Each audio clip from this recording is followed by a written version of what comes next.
And in this follow-up story, seemingly unconvinced by the recent address of Information Minister Dr. Dana Morris-Dixon into the alleged data breach, the People's National Party, PNP, is calling for Minister of Science, Energy, Telecommunications and Transport, Daryl to take responsibility for what they call an unauthorized disclosure of personal information. This comes after the minister publicly announced opposition leader Mark Golding's status as a dual citizen of both Jamaica and Britain. Courtney Lewis has more on this story. Shadow Minister for Science and Technology in the PNP, Dr. Andre Houghton, in a statement released on Wednesday, calls the actions taken by Minister Daryl a breach of the Data Protection Act. He said the violation of PNP leader Mark Golding's personal data rights is violation of the Data Protection Act, as consent was not given for Minister Golding's information to be shared with the public. In a telephone interview with our newsroom, he said it was fundamental to consider nationals' right to privacy and protection as Jamaica moves towards a new identification system. Now that Jamaica is embarking on a grand quest to implement the national identification system, and a lot of people have been apprehensive because they are wary of their data being in the wrong hands. So things like these are definitely confirming to them that they have to watch what they are doing. And we don't want to send these signals. We want to send positive signals, right?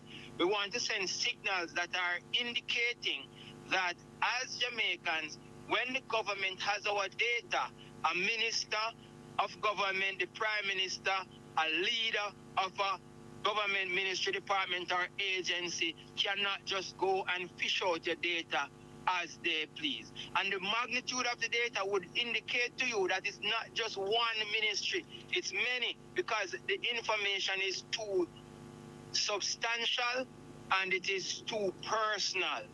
And that is the point that we are trying to make. Dr. Houghton said he thinks a more fulsome response from the government would be an apology for divulging Minister Golding's personal information and an approach to uphold the law allowing members of the Commonwealth to represent independent Jamaicans until the country becomes a republic and the Constitution is reformed.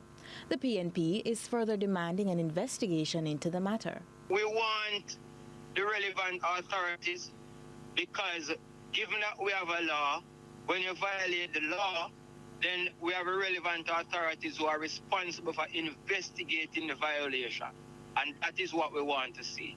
We want to see a thorough investigation done as to the personnel who divulged the information, whether they say it came from inside or outside.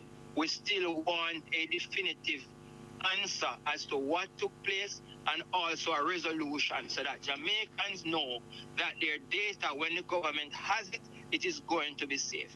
He added that it is important to send the right message to Jamaicans that their information is safe so the government can move forward collectively with the right measures in place for greater data protection. Courtney Lewis for CVM News.